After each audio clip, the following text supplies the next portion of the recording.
Paolo Abilino at Janine Gutierrez, umover na nga ba ang pagka-private sa kanilang relasyon or estado ng kanilang relasyon?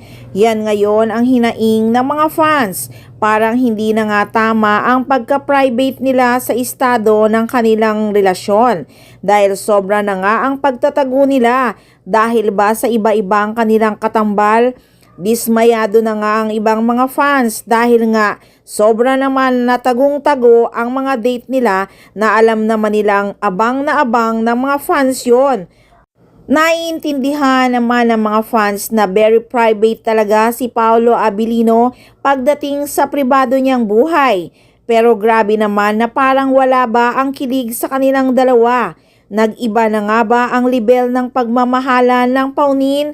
Matutulad nga ba si Janine Gutierrez kay LG Reyes noon na nung una ay very proud pa si Paolo Abilino na aminin na sila na nga ni LG Reyes at magkakaanak na nga siya sa aktres. Pero nung tumagal ay may nagsabi nga kay Paolo na wag nang aminin na sila pa rin ay magkarelasyon hanggang sa namatay na nga ang pagmamahala ng dalawa. Sa ngayon talaga ay umaasa pa rin ang mga fans na totoong may relasyon at happy ang love life ng paunin. Ayaw nilang isipin na wala na nga ang paunin dahil kapansin-pansin na parang malamig na nga ang dalawa sa isa't isa. Dahil ba sa career muna? Bakit naman si Kim Chiu at Sian Lim okay lang na isa publiko ang relasyon at nirerespeto pa rin at sinusuportahan sila ng kanilang mga fans? At kahit itambal sila kung kani-kanino ay talagang suportado pa rin ang kanilang mga fans. Bakit naman sina Paolo at Janine tagong-tago na? Hay, sana lang nga sila pa rin kasi parang ang lamig-lamig na, parang bumaba na ang level ng pagmamahala nila. Natatandaan nyo ba ang sinabi ni Janine Gutierrez noon na what you see is what you get? So ang nakikita, malamig na sila sa isa't isa.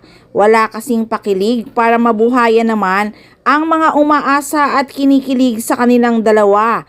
Lalo na nga sa pagtalikod ni Janine na pag-usapan si Paolo Abilino. Kapansin-pansin naman kasi ang pag-iwas ni Nini. Hindi kagaya noon na kilig siya pag tinatanong about kay Paolo Abilino. I feel something fishy. Sana nga ay overthinking lang kaming mga fans. So malalaman natin yan guys sa Grand Ball ng ABS-CBN. Siguradong sa kanilang dalawa nakatutok ang mga mata ng mga fans. Kaya save nyo na September 30 at tumutok lang palagi at mag-abang palagi ng mga chika ng paunin.